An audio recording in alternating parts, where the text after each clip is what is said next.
Hello my dear student, आज मैं आप लोगों को समांतर क्रम में प्रतिरोधों का संयोजीकरण का फार्मूला सिद्ध करके बताऊंगा, सिखाऊंगा आप लोगों को फार्मूला सिद्ध करने के लिए। इससे पहले मैंने आप लोगों को श्रेणी क्रम में फार्मूला सिद्ध करने के लिए बताया था, अब समांतर क्रम में सिद्ध करने के लिए बताऊंगा। ये दोनों में से एक न एक क्वेश्चन तो बोर्ड में रह ही जाता। कभी कभी ऐसा होता है कि दोनों में से एक भी क्वेश्चन नहीं पूछा जाता है, तब होता क्या, ये फार्मूला सब पूछ देता है ऑब्जेक्टिव में। और अगर फार्मूला ऑब्जेक्टिव में नहीं पूछा तो शॉर्ट क्वेश्चन में पूछ देता है क्या, समांतर क्रम किसे कहते हैं। अगर वो नहीं पूछा गया तो श्रेणी क्रम किसे कहते हैं। ये क्वेश्चन सब रहता ही है, बोर्ड के लिए बहुत वीवीआई है।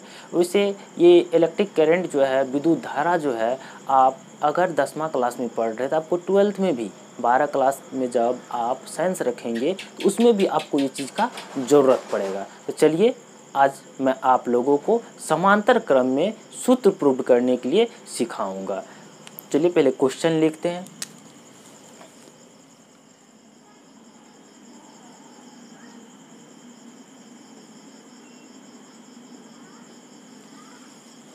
क्वेश्चन है, सिद्ध करें कि 1/r बराबर 1/r1 plus 1/r2 plus 1/r3 समांतर। चित्र बनाना पड़ेगा। चलिए तो समांतर क्रम का क्या करते हैं, चित्र बनाते हैं। तो ये प्रतिरोध है,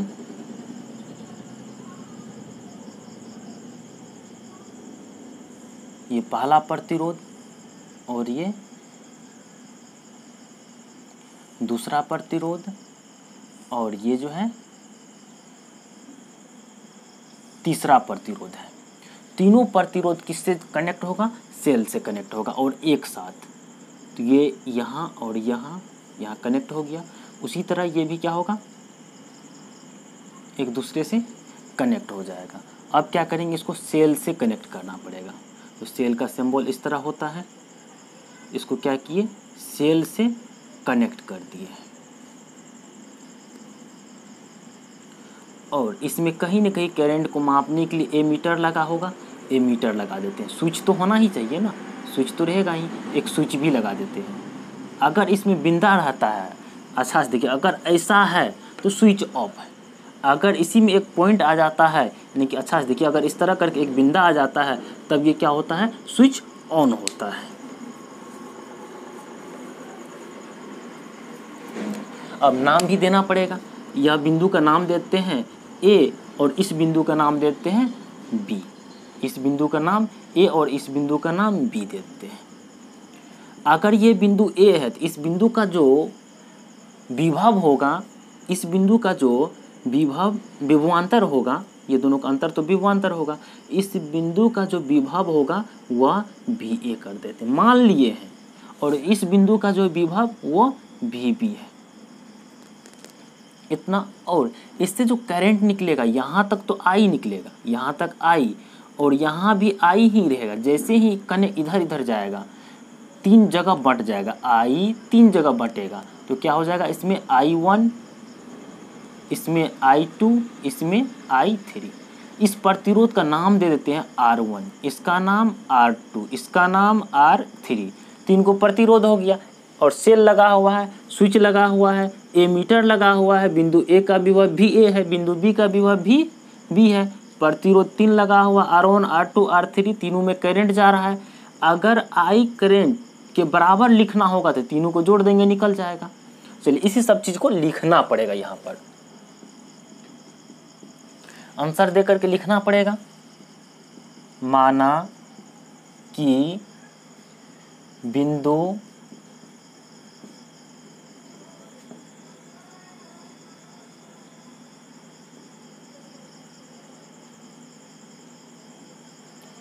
ए का विभव, बिंदु ए का विभव क्या है, भी ए है, तथा किसका विभव, बिंदु बी का, तथा बिंदु बी का विभव भी बी है, इतना मान लिए। माना कि बिंदु ए का विभव भी ए तथा बिंदु बी का विभव भी बी है। प्रतिरोध R1 R2 तथा R3 में प्रवाहित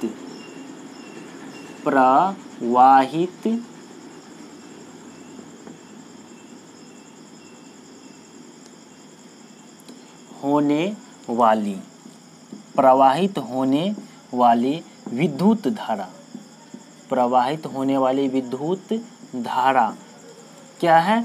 I1 I2 I तथा I3 है। यहाँ तक में कोई मान लिए, ये चित्र तो पहले से भी पता था। मान लिए बिंदु ए जो है यहाँ का विभव, बिंदु ए का विभव क्या है? भी ए है। बिंदु बी का विभव जो है भी बी है। पहला प्रतिरोध R1 में I करंट, प्रतिरोध R2 में I2, प्रतिरोध R3 में I3 करंट प्रवाहित हो रहा है। ये स्विच है, ये एमीटर है, यहाँ का वोल्टेज, यहाँ का विभव है और यहाँ का ये विभव है। 3 प्रतिरोध लगा हुआ है, तीनों में 3 तरह का करंट जा रहा है, लेकिन तीनों करंट निकला हुआ एक ही से। तो यहाँ पे और लिख लेते हैं I, अगर हम ये I का बात करें तो ये I बराबर क्या हो जाएगा? I1 plus I2 plus I3 हो जाएगा। अब ऐसा क्यों होगा? क्योंकि ये तीनों अभी इसी से निकला है। I निकला, यहाँ 3 जगह बंट गया है। I निकला है और वह 3 जगग बंट गया है। I1 में, I2 में, I3 में बंट गया है। तो इस तरह हम कह सकते हैं कि I1 बराबर जो होगा I1 plus I2 plus I3 होगा। तो उसी को लिख लिए हैं, उसी को यहाँ पर लिख लिया। इसको मान लेते हैं समीकरण 1। सभी प्रतिरोध में ओम का नियम लगाएंगे, सभी प्रतिरोध में ओम का नियम लगाएंगे। जैसे इससे पिछले वीडियो में आप लोग देखे होंगे, श्रेणी क्रम में सब में क्या किए? तो ओम का नियम लगाए थे, उसके बाद जोड़ दिए, कितना आसानी से बन गया था। उसी तरह क्या करेंगे इसमें भी, सब में ओम का नियम लगाएंगे, सब में ओम का नियम लगाएंगे। तो यहाँ पर लिखना पड़ेगा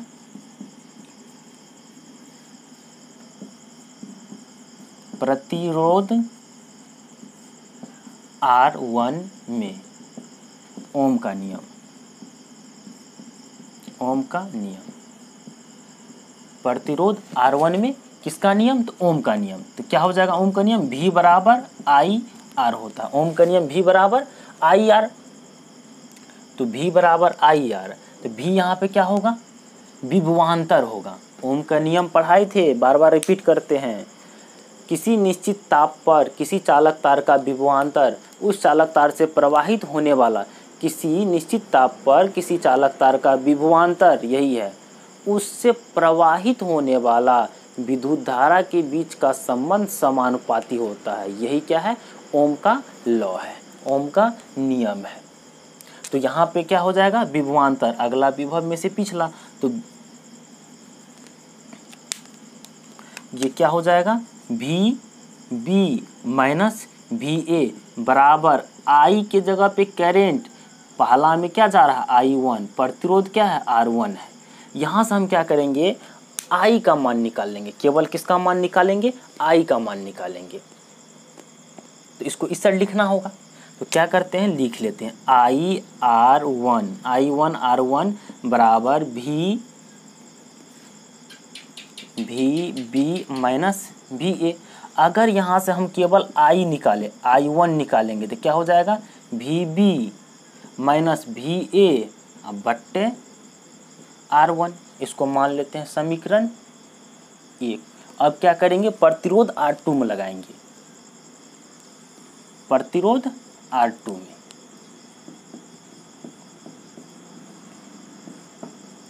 R2 वही नियम, कौन सा? तो ओम का नियम, ओम का नियम। देख रहे हैं, बार बार ओम का नियम का जरूरत पड़ता है, इसलिए आप लोग ओम का नियम याद कर लीजिएगा। ओम का नियम क्या होता है? V बराबर आई आर। तो कौन में लगा रहे हैं? प्रतिरोध R2 में लगा रहे हैं। जब प्रतिरोध R2 में लगा रहे हैं तो यही विभवांतर तो इसी दोनों का होगा। तो क्या हो जाएगा? VB माइनस VA होगा। लेकिन करंट क्या होगा इसमें? तो करंट I2R2 हो जाएगा। यहाँ से उसी तरह मान लीजिए इसको इस साइड लाए, इसको उस साइड भेजे हैं, और उसके बाद I2 का मान निकाले। तो I2R2 बराबर क्या होगा, VB माइनस VA। अगर यहाँ से हम निकाले अगर यहाँ से निकालेंगे I2 बराबर क्या हो जाएगा, VB माइनस VA बट्टे R2 बट्टे क्या हो जाएगा R2। इसको मान लेते हैं समीकरण 2। अब किस में लगाएंगे, तो प्रतिरोध R3 में लगाएंगे, प्रतिरोध R3 में लगाएंगे। फिर वही ओम का नियम, तो यहाँ लिखना पड़ेगा। अब क्या लिखेंगे, प्रतिरोध R3 में। जब प्रतिरोध R3 में लगाएंगे तो क्या होगा, ओम का नियम, वही नियम लगेगा, ओम का नियम। ओम का नियम क्या होता है, V बराबर I R, VB minus VA बराबर I3 R3 यहाँ लिखेंगे,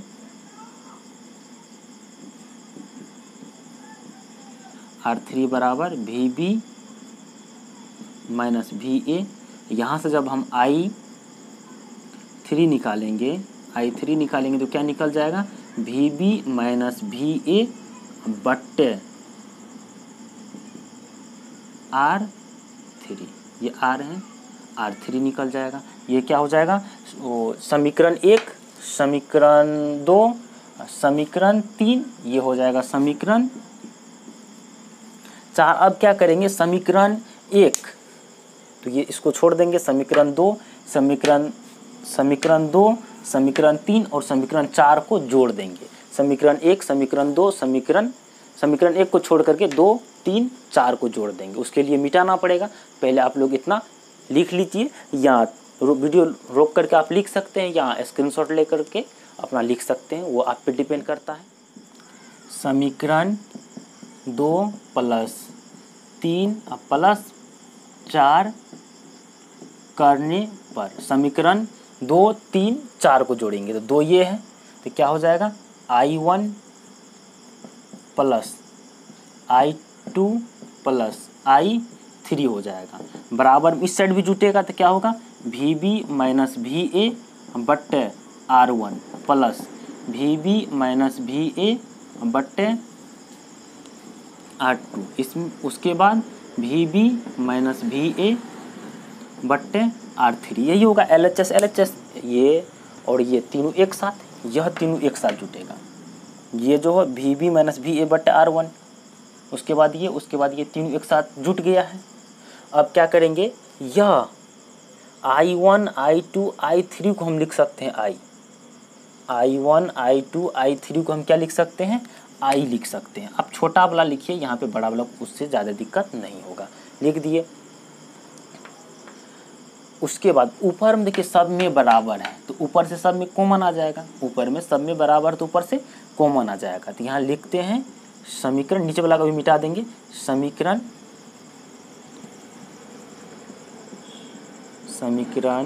1 का मान रखने पर, समीकरण 1 का क्या कर रहे हैं, मान रख रहे हैं।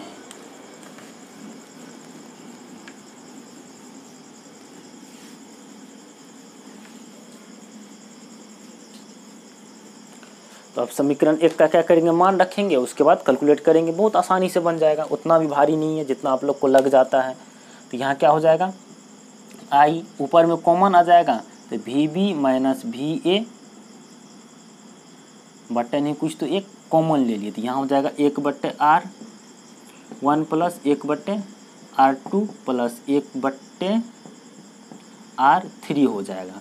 अब क्या करना है, बहुत ही सिंपल है, तीनों प्रतिरोध को हटाए हैं, अब क्या करेंगे, एक नया प्रतिरोध लगाएंगे। तो यहाँ पे फिर से आप लोग इतना तक पहले जितना लिखाए थे वह सब आप लोग लिख लिए होंगे। उसके बाद यहाँ से लिखे होंगे, ये जो है समीकरण यहाँ से यहाँ तक लिखे होंगे। उसके नीचे में ये वाला चित्र बनाना है, उसके नीचे में, ज़्यादा कन्फ्यूज नहीं होना, ज़्यादा दिक्कत होता है तो आप लोग इस नंबर पे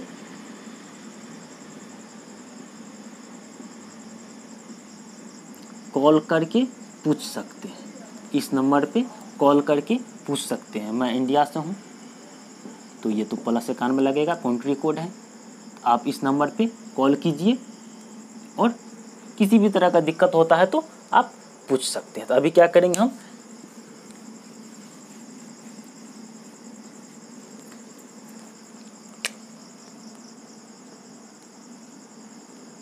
तो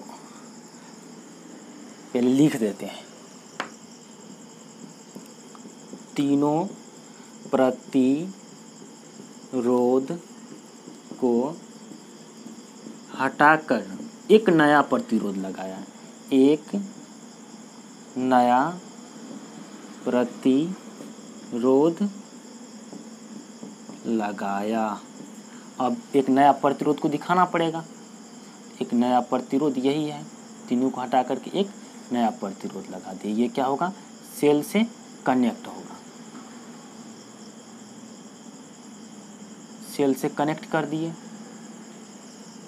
और यहाँ पे क्या होगा, एक स्विच होगा, यहाँ पे क्या होगा, एमीटर होगा, या ए होगा और या बी होगा। ये बिंदु बी और ये बिंदु ए। यहाँ का जो वोल्टेज होगा, विभव, वह वी ए होगा और ये जो होगा वी बी होगा।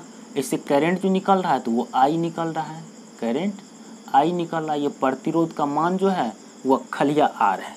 तब लिख ही दिए हैं, अब उसी में लगाएंगे। प्रतिरोध आर में कौन सा नियम, तो सेम वही नियम, ओम का नियम। ओम का नियम, तो ओम का नियम क्या होता है, V बराबर आई आर। तो V यहाँ पे क्या है, वोल्टेज है, तो VB माइनस VA बराबर आई आर हो जाएगा। अब यहाँ से क्या करेंगे, हम आई निकालेंगे। तो आई अगर निकालेंगे तो हो जाएगा VB माइनस VA बट्टे आर हो जाएगा। अब क्या करेंगे, ये आई के जगह पर आई का मान रख देंगे। ये मान लेते हैं, और यहाँ तक 4 हुआ था, ये समीकरण 5 और ये समीकरण 6 मान लेते हैं। तो समीकरण 5 में क्या करेंगे, 6 का मान रख देंगे, आई के जगह पर आई का मान रख देंगे। सबसे पहले किए क्या, चित्र बनाए, 3 प्रतिरोध लगाए, R1 R2 R3, तीनों में ओम का नियम लगा दिए। और तीनों में ओम का नियम लगाने के बाद तीनों से क्या किया, हम करंट निकाल लिए। कितना आसान है। चित्र बनाए, समांतर क्रम का चित्र बनाए, चित्र बनाने के बाद R1 R2 R3 प्रतिरोध माने, तीनों प्रतिरोध मानने के बाद क्या किए थे, तीनों में ओम का नियम लगाए। ओम का नियम लगाने के बाद तीनों में करंट क्या किए, निकाल लिए। तीनों में करंट निकाले और तीनों को जोड़ दिए। जोड़ने के बाद हमको क्या निकल गया, I1 I2 I3 निकल गया। फिर I1 I2 I3 यहाँ पे दिया हुआ था I, तो वही यहाँ पे रख दिए हैं। कितना आसान था। फिर I1 के जगह पे क्या करेंगे, ये मान रख देंगे, ये कटेगा ये कटेगा, तो हो तो गया, आ गया, कितना आसानी से प्रूव्ड हो जाएगा। तो लगता है फिर मिटाना पड़ेगा। तो चलिए इतना लिख लिए होंगे तो कहीं से समीकरण 5 में समीकरण 6 का मान रखने पर, अब मान रखेंगे, तो जब मान रखेंगे आई के जगह पे, आई के जगह पे ये हो जाएगा। तो क्या हो जाएगा, VB माइनस VA बट्टे आर बराबर VB माइनस VA बट्टे नहीं कुछ तो 1 बट्टे आर, 1 प्लस 1 बट्टे R2 प्लस 1 बट्टे R3 हो जाएगा। अब ये दोनों और ये दोनों क्या हो जाएगा, कट जाएगा। तो क्या निकलेगा, 1 बट्टे आर, 1 बट्टे आर बराबर, ये तो हटिए गया पूरे, तो 1 बट्टे R1 प्लस 1 बट्टे R2 1 बट्टे R3। यही क्या हो गया, प्रूव्ड हो गया। यही क्या हो गया, प्रूव्ड हो गया। यही हमको प्रूव्ड करना था और ये प्रूव्ड हो गया। कितना आसान था। तो सबसे पहले क्या किए, चित्र बनाए, तीन प्रतिरोध लगाए, पहला प्रतिरोध को R1 माने, दूसरा प्रतिरोध को R2 माने, तीसरा प्रतिरोध को R3 माने। एक करंट निकाले सेल से, बाद में जाकर 3 जगह बट गया। क्या क्या हो गया? तो R1 हो गया, I1 हो गया, I2 हो गया, I3 हो गया। उसके बाद सभी में क्या लगाए? ओम का नियम लगाए। ओम का नियम V बराबर IR, V बराबर IR लगाने के बाद V वहाँ पे विभवांतर था तो विभवांतर VB माइनस VA हो गया। इधर सब में क्या हो गया? लगता गया I1 R1, तो I1 निकाल लिए वहाँ से। उसके बाद दूसरा प्रतिरोध R2 में ओम का नियम V बराबर IR, V क्या था? विभवांतर, तो VB माइनस VA बराबर I2 R2, वहाँ से भी क्या किया? I2 निकाल लिए। उसके बाद प्रतिरोध R3 में गए, प्रतिरोध R3 में ओम का नियम लगाए। ओम का नियम लगाने के बाद V बराबर IR, तो V की जगह पर विभवांतर VB माइनस VA। उसके बाद प्रतिरोध करंट I3, प्रतिरोध R3, वहाँ से हम क्या किए? I3 निकाल लिए। तो इधर हमको 3 को निकल गया, I1 I2 I3 निकल गया। अब ये तीनों को क्या किए? जोड़ दिए। तीनों को जोड़ करके जब जोड़े तो हमको क्या आ गया? I1 plus I2 plus I3। तो ये तीनों ऊपर में लिखा हुआ था कि I के बराबर होता है, तो उसके I1 I2 I3 जो था उसके जगह पर I लिख दिए। इधर क्या था? सबके ऊपर में VB माइनस VA था, तो वो कॉमन ले लिए। कॉमन लिए तो क्या आ गया? कोष्ठ के अंदर में 1/R1 plus 1/R2 plus 1/R3 आ गया।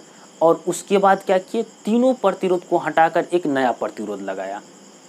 जो R1 था, जो प्रतिरोध नया लगाया वो क्या था? R था। उससे करंट जो निकलता था I निकलता था। तो उसमें भी क्या किया? ओम का नियम लगाए, V बराबर IR। वहाँ का भी विभवांतर क्या होगा? VB minus VA। उसके बाद I, तो I होगा R होगा, वहाँ से भी I निकाल लिए। तो I निकाले तो क्या निकल गया? VB माइनस VA बट्टे R। तो समीकरण वो जो निकला था इससे पहले, उसमें जो LHS में I था, इसमें भी I, दोनों को तुलना कर दिए, या I के जगह पे इसका मान रख दिए। तो VB माइनस VA इस साइड LHS में, RHS में भी वही दोनों कट गया। तो क्या प्रूव्ड हो गया? देख रहे हैं ये सब कट गया। क्या प्रूव्ड हो गया? 1/R बराबर 1/R1 plus 1/R2 plus 1/R3। तो इससे पहले चलिए मैं आप लोगों को कुछ बता देता हूँ। अगर शुरू से देखिएगा तो अच्छा समझ में आएगा, शुरू से देखिएगा तो अच्छा। कहीं कोचिंग ट्यूशन पढ़ने का ज़रूरत ही नहीं पड़ेगा। हम 2016 से पढ़ा रहे हैं, 2016 से 10वां वाला को पढ़ा रहे हैं। तो ये तो आपको 21 चल रहा है, 22 में आप लोग को एग्ज़ाम होगा। तो सोच ही सकते कितना बार मतलब रिपीट हो गया होगा। वो भी एक जगह नहीं, 4-5 जगह तो होम ट्यूशन में ही पढ़ाए हैं। उसके बाद अपना कोचिंग में, हॉस्टल में, ये सब जगह पढ़ाई हुआ है। तो कहीं कोचिंग ट्यूशन पढ़ने की आप अच्छा से तैयारी करते जाइए। तो इसमें लेक्चर 1 हो गया था, 2 हो गया था, 3 भी हो गया था, 4 भी हो गया था, और 5 भी हो गया, और 6 भी हो गया था। ये क्या है? 7 है। पहला में सबका परिभाषा था, इसी तरह दूसरा में कुछ परिभाषा था, उसके बाद तीसरा में ओम का नियम था, और चौथा में प्रतिरोध किन किन बात पर निर्भर करता वो था, 5वां में ताप क्यों निश्चित रखते हैं, ओम के नियम में ताप को क्यों निश्चित रखते हैं वो था, और 6ठा में क्या था? सूत्र था, R बराबर R1 plus R2 plus R3, यही था। और 7वां में तो यही है, 7वां में यही है। इतना हो गया। अब 2-3 और वीडियो होगा, बनेगा इसमें, तो ये चैप्टर क्या हो जाएगा? ख़त्म हो जाएगा। उसके बाद इसका ऑब्जेक्टिव आप लोग को हम करवा देंगे, शॉर्ट क्वेश्चन, लॉन्ग क्वेश्चन। किसी भी तरह का डाउट हो तो आप कमेंट करके पूछिए, कोई दिक्कत नहीं है। इतना मेहनत कर रहे हैं आप लोग पे, आप लोग के लिए इतना मेहनत, कम से कम लाइक तो कर सकते हो, उसमें क्या जाता है? ऐसा थोड़ी आप लाइक कर दीजिए आपके अकाउंट से 1 रुपया कट जाएगा या 2 रुपया कट जाएगा, कुछ नहीं कटने वाला है। उससे हमको मोटिवेट होंगे हम खुद, और अच्छा सा आप लोग को बताएंगे। चलिए ठीक है, इतना आप लोग पहले लिख लीजिए।